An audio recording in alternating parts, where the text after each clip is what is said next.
ચોમાસાના આરંભથી જ અનરાધાર વરસવાનો શરૂ થઈ ગયો છે આ વરસાદ અને હજુ પણ અતિભારે વરસાદની આગાહી કરવામાં આવી છે, પરંતુ 16 તારીખે વિધિવત રીતે ગુજરાતમાં ચોમાસાનું આગમન થયું અને પહેલા 2 જ દિવસમાં વરસાદે એવી ધડબડાટી બોલાવી અને એમાં પણ સૌરાષ્ટ્રના ભાવનગર, બોટાદ અને અમરેલીમાં જાણે કે ઘણી બધી જગ્યાએથી એવા ગામડાઓ છે કે જે બેટમાં ફેરવાઈ ગયા છે, ઘણા ગામડાઓ એવા છે કે જે સંપર્ક વિહોણા થઈ ગયા છે, તો ક્યાંક પાણીના પ્રચંડ પ્રવાહમાં જિંદગીઓ તણાવવાની ઘટનાઓ પણ બની છે। અલગ અલગ 20 તસવીરો અમે આપને બતાવી રહ્યા છીએ। સાસણગીર, પોરબંદર, ડાંગ, માળિયાહાટીના વાપી, અમદાવાદ, ભાવનગર કે જ્યાં એક હરણ ફસાયું હતું, આ ઉપરાંત ભાવનગરનું સનેસ ગામ કે જે સંપર્ક વિહોણું થઈ ગયું છે, બેટમાં ફેરવાઈ ગયું છે, ઉમરાળા, આ ઉપરાંત ભારે વરસાદને કારણે 11 ડેમને હાઈ એલર્ટ પર મૂકવામાં આવ્યા છે, ભાવનગરનું સિહોર, વલભીપુર જ્યાં પણ કંઈક આવી જ તસવીરો સામે આવી રહી છે, રાજકોટ, મોરબી, સુત્રાપાડા, સોમનાથ, કેશોદ, તાપી, જોડિયા અને ખાનપુર, સંતરામપુરના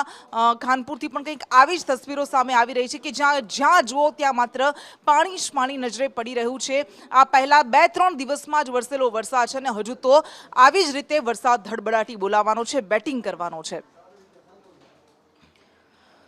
તો ક્યાંક વરસાદની મહેર જોવા મળી રહી છે, તો ક્યાંક કહેર પણ સામે આવી રહ્યો છે, કારણ કે હજુ તો 2 જ દિવસ થયા છે અને કેટલાય એવા જળાશયો છે કે જે 100% સંપૂર્ણપણે ભરાઈ ગયા છે। મુખ અબુલ પશુઓની હાલત સૌથી વધારે ખરાબ છે, કારણ કે પાણીના પ્રચંડ પ્રવાહમાં ક્યાંક હરણ તો ક્યાંક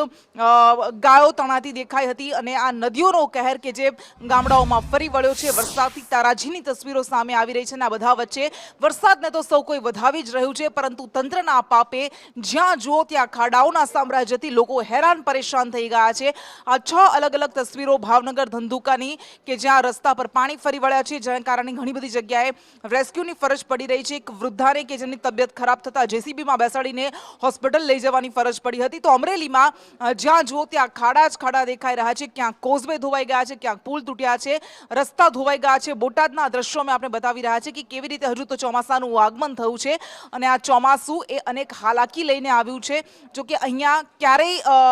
એ વરસાદને કોઈ વાંક ન હોઈ શકે, પરંતુ એ તંત્રના પાપે કે જે એવા દાવા કર્યા હતા કે આ વખતે કોઈ તકલીફ નહીં પડે, પરંતુ એ તકલીફો પડતી રહે છે, ક્યારેય કોઈ બદલાવ નથી આવતો, સમય બદલાય છે પણ સ્થિતિ એની એ જ રહે છે। અનેક સોસાયટીઓમાં પાણી ભરાઈ ગયા છે। અમરેલીના આ દ્રશ્યો કે જ્યાં ઢીંચણસમાં પાણી ભરાઈ ગયા છે અને એમાંથી પસાર થવા માટે લોકો મજબૂર બન્યા છે, તો કેટલાક લોકો બોટાદના આ લોકો કે જેઓ હાલાકીનો સામનો કરી રહ્યા છે, 200 કરતાં વધારે લોકોનું રેસ્ક્યુ કરવામાં આવ્યું છે, અનેક લોકોનું, સેંકડો લોકોનું સ્થળાંતર કરવામાં આવ્યું।